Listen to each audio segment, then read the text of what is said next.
Yo, what is going on, everybody? Today I got a build for you guys, and in this one we are focusing on Titan and utilizing the new exotic chest armor Hoarfrost-z.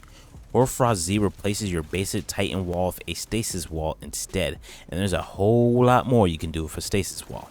Alright, so let's go over the goal of this build. To try and put it into the simplest way possible, I'm just going to say we are trying to spawn a ton of stasis crystals. This build benefits in a few different ways as well, but that's pretty much the big gist of it. Let's start off with our stasis subclass, which is required to use this exotic.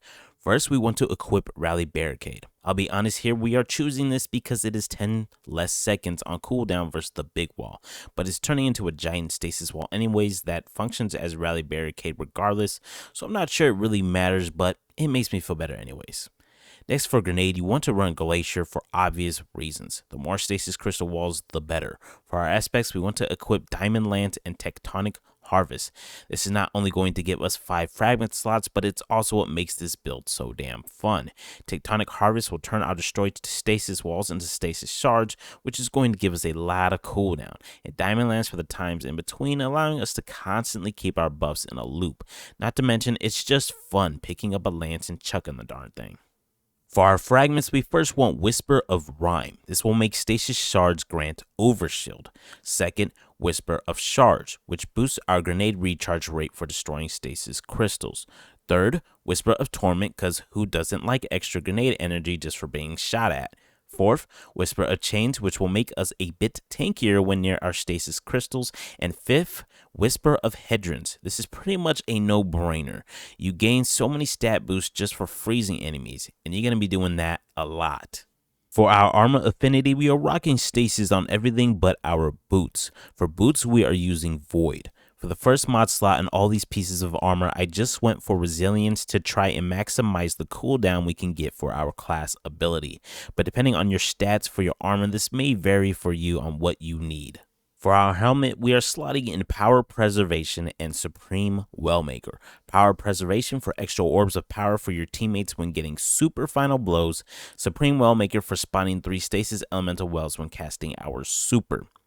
Gauntlets, we are slotting in 2 grenade kickstarts and Font of Might.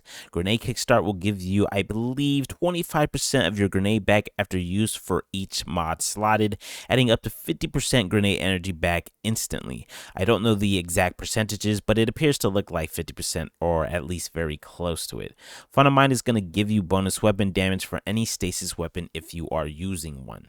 Next up is our chest. We want to slot in 2 Thermoshock plating mods. These are going to reduce the amount of solar and arc damage we are taking from enemies. We want to slot in an elemental shards mod as well. This is going to make it where our stasis shards are essentially giving stasis shard benefits, but also elemental well benefits. For boots, I have 2 insulation mods slotted in. To be honest, these are relatively useless for the most part. This build isn't focused on generating orbs of power, it's focused on generating wells. So these are there for any teammates that are generating orbs for you, but even then, everything else we are slotting into our class gives us so much cooldown that it's not even really gonna matter. So ideally, you can rock whatever affinity you want here if you prefer something else in those slots besides insulation.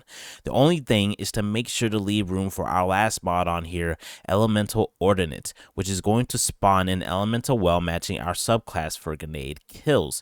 This does seem to have a little bit of a cooldown to it, so don't expect to kill a group of enemies with the glacier grenade and have it raining wells on you. But after digging through all the other possible mods we can slot here, Elemental Ordnance just felt like the better choice.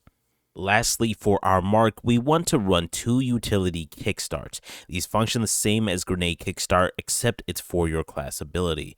To finish off, we slap a well of restoration on. This is just going to give you extra energy for those wells and stasis shards, since they as well function as wells thanks to our elemental shards mod we slotted in earlier. A really good exotic weapon to pair with this is going to be Aegir Scepters, hands down. It's stasis, meaning you will gain the damage bonus from Font of Might, but also since kills with it count as a stasis kill, you will be able to spawn those Diamond Lances and get started on gaining your buffs that way. You of course can always just use whatever stasis weapon you prefer though. I personally feel this build shines best when choosing to play aggressively with it, running into a group of enemies, dropping a stasis wall, and then immediately shooting down said wall for crazy splash damage and benefiting from all the benefits you gain from stasis shards. I tell you, this does not get old. This build does allow you to control the flow of the board really either way though, allowing you to really lock and fort down a specific area if you need to. And that is our build. I hope you guys enjoy this, as I've been having a blast with it, and we'll probably be using this one for my Titan pretty often. But that's the end of this video. Maybe like and subscribe, and if you want to see more builds like this in the future, let me know in the comments. With that, I hope you all have a good day. Thanks for tuning in. Peace.